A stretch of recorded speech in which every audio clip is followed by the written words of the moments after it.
Hello, welcome to the Center for Parenting Education and our webcast called Listening Beyond the Words, the Skill of Active Listening. In this podcast, you'll learn more of the specifics of how to become an effective active listener. When you're actively listening, it's really helpful to have an understanding of issues that may be underneath the actual words the people are saying. In this podcast, you'll learn about these underlying issues. You'll find out about expanding your vocabulary to include many words that describe feelings, and you'll get a cheat sheet of ways to start actively listening. All of this will help you to put into practice in everyday life with your family this most important skill of active listening. But how do you know what your child is feeling when he's talking to you? It's helpful to know that in any given time or situation, there are broad issues beneath the surface of people's words or reactions, even children's, that reflect feelings, needs, or concerns which are not spoken, understood, or even realized. These underlying issues color interactions and affect behavior. These issues are universal, important to everyone, though in varying degrees and at different times in people's lives. The relative importance changes over time and under different circumstances. They are expressed through different kinds of behavior by different people depending on their unique situations, temperaments, family histories, level of maturity, or places in the life cycle. The issues themselves may change. The intensity caused by feelings and underlying issues can also change over time as circumstances change. For example, when you bring home a new baby from the hospital, your 3-year-old may become upset. He may be angry, he may cry, he may regress by acting in less mature ways than he had before. The underlying issue may be jealousy, fear about being replaced, or sadness that you pay so much attention to someone else. Over time, as he matures, these feelings may continue, but your older child will express them differently. As he moves more into the world, he may not feel so intensely jealous, since he now has more of his own life, and he may feel secure that there's enough love to go around the family. Often when a child has a disproportionately intense reaction, it means that the situation has triggered feelings around some underlying issue.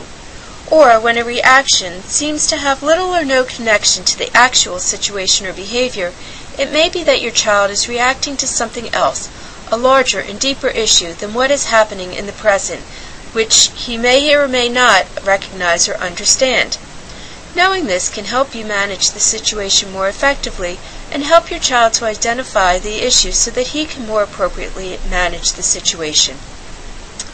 For example, your 8-year-old may become upset when you mention a particular babysitter who has taken care of your children many times in the past. Today you may learn that the parent of a schoolmate was just in a car accident and is in the hospital. Your son is actually fearful that the same thing could happen to you, so he doesn't want you to leave. Parents, of course, have their own underlying issues which affect how they respond to a situation. They may overreact because of what is happening in the present is triggering some awareness of something that has happened in the past. By becoming aware of your own issues, you can better monitor your reactions and acknowledge for yourself that you are now dealing with more than just the present situation. This can diffuse the intensity of the reaction, allow you to deal more appropriately with the situation at hand, and consider your own underlying issues at another time. Recognizing underlying issues is an important skill in active listening, since you can incorporate the issue into your response, giving your child an opportunity to identify what is really causing his emotions or his behaviors.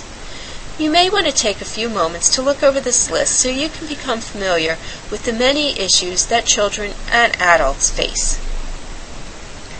An important way to become a more effective active listener is to increase your feeling words vocabulary. Children are not born knowing how to describe what they feel, and they don't know the words to use when they do become aware of their feelings. You can help your child with this important skill by using as many feeling words as possible when you're actively listening to him. In doing so, you help to identify his feelings and give him words to use when he wants to talk about them. Having these words readily available to you in your vocabulary can make you a more astute listener, as you may be better able to detect nuances in what your child is feeling.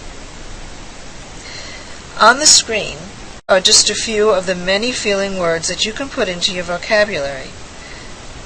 You may want to take a few moments to look at this list. To become more accurate about feeling issues, you may use continuums to help you choose the word that correctly matches your child's feelings with the degree of intensity he's experiencing.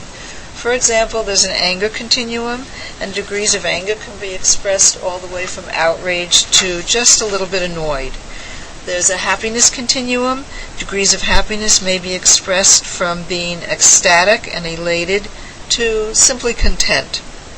And there's a concern continuum, where degrees of concern might be expressed, going all the way from panicked to just simply concerned. Sometimes people don't know how to begin an active listening response, especially when they first begin to use the skill. The following sentence starters can help you phrase your response, and they also can give you ideas about what underlying issues may be playing out in your child. Some parents use these sentence starters as a cheat sheet, posting them on the refrigerator or keeping them on their nightstand until they become more familiar with them. Again, you may want to take a few moments and take a look at these sentence starters. Feeling comfortable using active listening can take a long time. It's a sophisticated skill that requires parents to use their intuition about what their children may be feeling or what lies beneath their words and behaviors. It's certainly not the only response to use when your children want to talk. Sometimes you may need to discipline, set limits, give reassurance, or praise. You may want to share your own experiences and feelings, offer solutions, or help your children problem solve. But when your child is troubled or has any kind of strong emotions, some form of active listening is often the best first approach to use. After you hear more clearly what's going on with your child, you can decide what you need to do next. We thank you for taking the time to listen to this podcast and invite you to visit our website for more important information about parenting skills.